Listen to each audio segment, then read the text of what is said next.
Merry Christmas and a happy holiday season to all of you out there from our team at SD Bullion.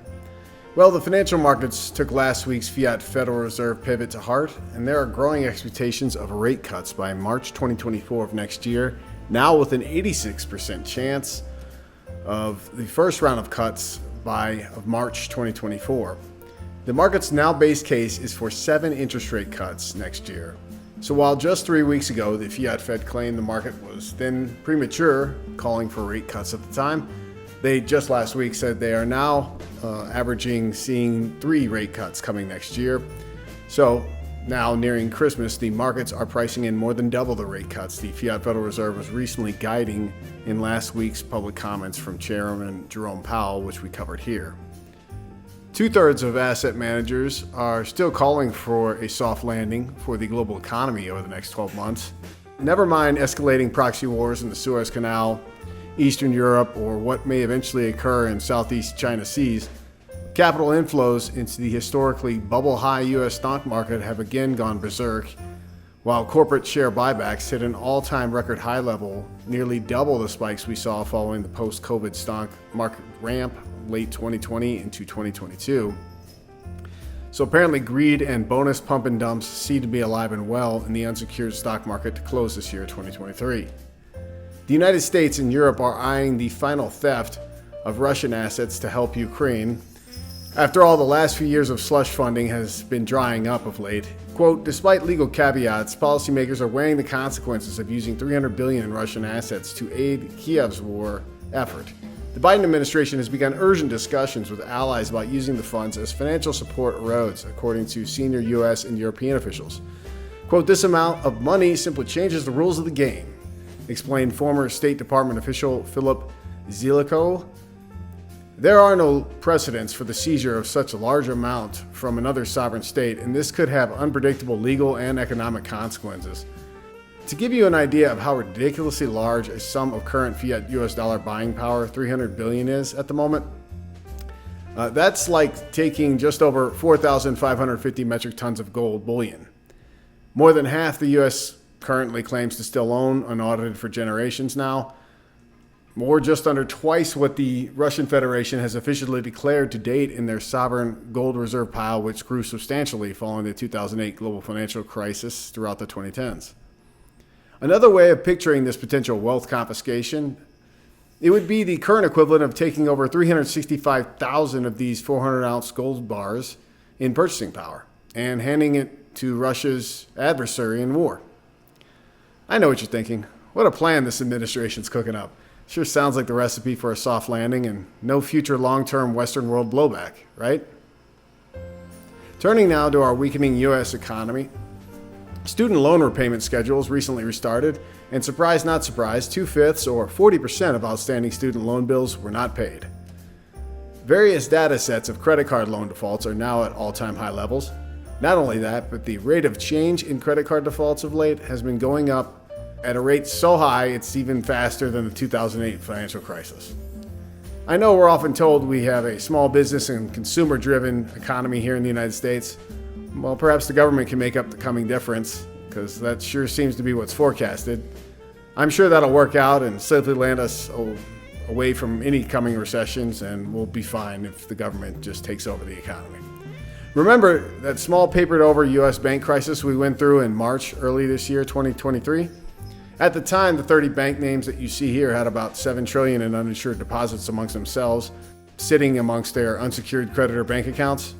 Well, the amounts of revolving loans that banks have been taking out since those first of 5 U.S. bank failures this year have only been rising of late. And perhaps the recent spike in loans helped pivot the Fiat Federal Reserve and Jerome Powell last week into admitting that rate cuts is on their agenda for next year. There is an estimated $160 billion in losses on commercial real estate loans. According to a new paper by the National Bureau of Economic Research, 44% of office loans are underwater, and up to 20% of all commercial real estate loans could default. In 2020, New York City office occupancy fell from nearly 90% of the time to 10%. It's since rebounded back to just below 50% occupancy as of this past summer 2023. Large write-downs and further losses are coming one way or another in commercial loans. Another recent illustration that the U.S. consumer is increasingly going broke falling behind paycheck to paycheck, a near 30-year high in car payment defaults was hit just a few months back. Surely the car bubble price payment defaults have only climbed over the last few months since that data was cited. Now, on the other side of the short break, we're going to dig into details on today's highest weekly fiat US dollar gold price close in history and examine some key long-term bullish drivers for major physical gold and silver markets in the coming years, this decade and the next. Stick around.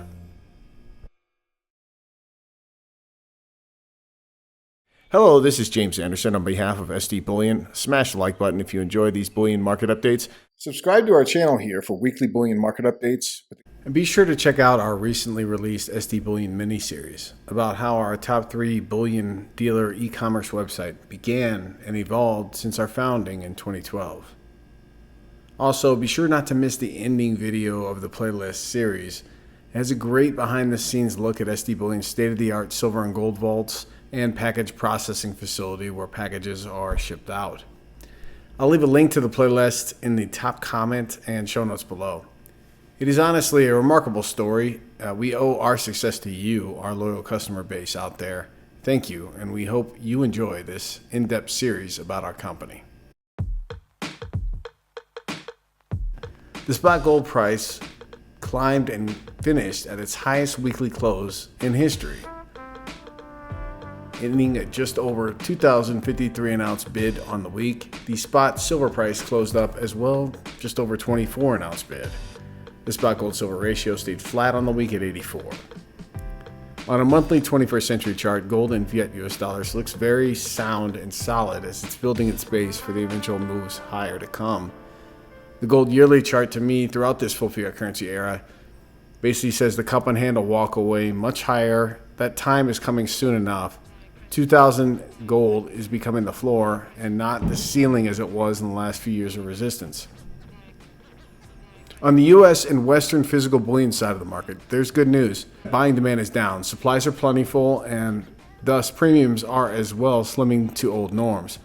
Take advantage of this bullion market tranquility while it lasts, because I'm guessing by the end of Q1 2024, it will likely be a different story in the physical retail bullion markets. Moving on to the Eastern world, specifically China and India respectively, the fiat Chinese yuan just passed the Japanese yen as now the third most widely used fiat currency in global currency payment settlement. Still, it's a long way away from the most dominant currency in the world, obviously the fiat US dollar, and then the next most dominant, but not even close to as dominant as the dollar, the fiat euro. But of course, I would suggest that we circle back once the MCBDC grid gets put into place a few years following. Whether that's later this decade or next, I don't know. Of course, I'm not omniscient. I don't know the future, but my suggestion is that system is going to be foisted on us at some point. Moving on to the Eastern world, specifically China and India respectively. Since the last time the spot gold price fully accounted for fiat US dollar debasement run amok by late 1979, early 1980, China had roughly 1 billion people, and it's gotten increasingly more wealthy and advanced, and now is a leading world economic power. As Western derivative gold value suppression falls apart like it did in the late 1960s into the 1970s, this time will be a little bit different. It's not simply going to be the Western world driving this entire thing. This time it's going to be global, and China and India are going to have a massive say as to what goes down. Culturally, and China's love of gold and persistent use of silver in industrial manufacturing and solar panel inputs is only going to grow, as is going to grow their price discovery power and sway, not merely in gold and silver, but in various commodities as the coming years and decades unfold. This chart is a monthly and yearly gold price. Both of them are just screaming breakout is coming, and it's on the cusp. India, on the other side of this two-headed demand monster and behemoth in terms of physical gold and silver markets. 2023 was a little bit of a letdown, but it's understandable. 2022 was a record year for silver imports into India. They were swamped with inventory until a few months back, and you can see in October 2023 there was a record high all-time month inflow. Basically, when you look at the two charts of Indian gold yearly on the left-hand side and silver on the right-hand side, I'm personally looking forward to seeing when more Indians increasingly bypass gold and eventually catch silver price go up fever. Let's check in on some ballpark conservative guesses for where Indians are being told average silver prices are going in 2024. I think you're going to find this clip pretty interesting.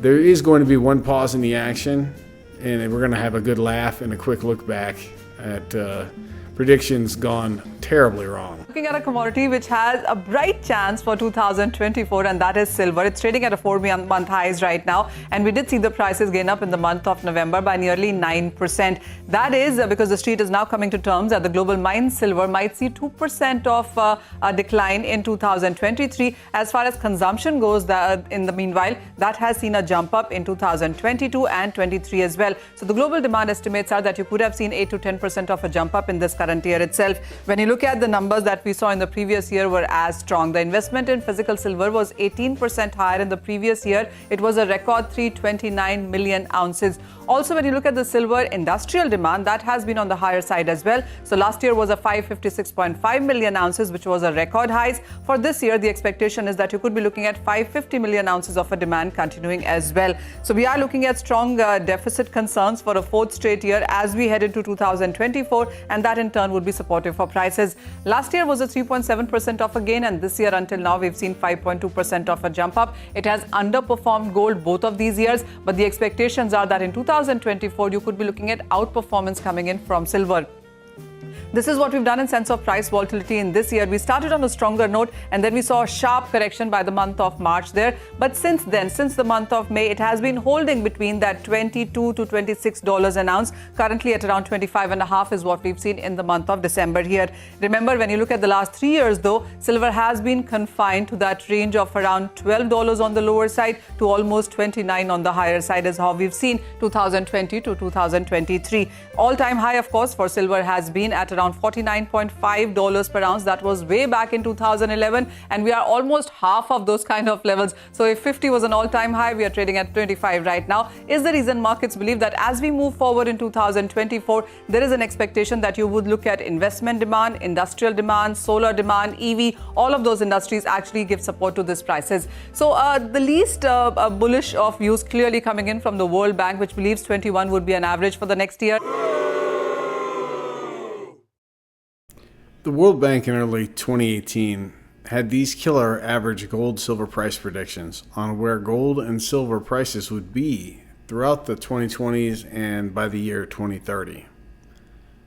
Now, thus far they've been off, but there's still time for a great taking to perhaps pursue. So deflation with no burr to follow is perhaps their only hopium, I suppose. Onwards.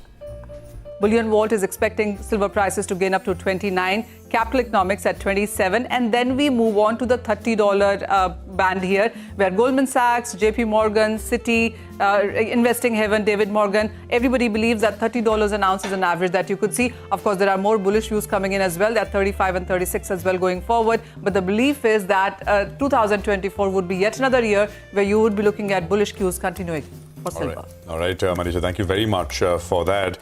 That will be all for this Christmas edition of our weekly SD Bullion Market Update. As always, to you out there, take great care of yourselves and those you love. If you enjoyed this video, hit the like button and share it with those you love. Subscribe to our channel and hit that alert button so you know when we publish new bullion market updates.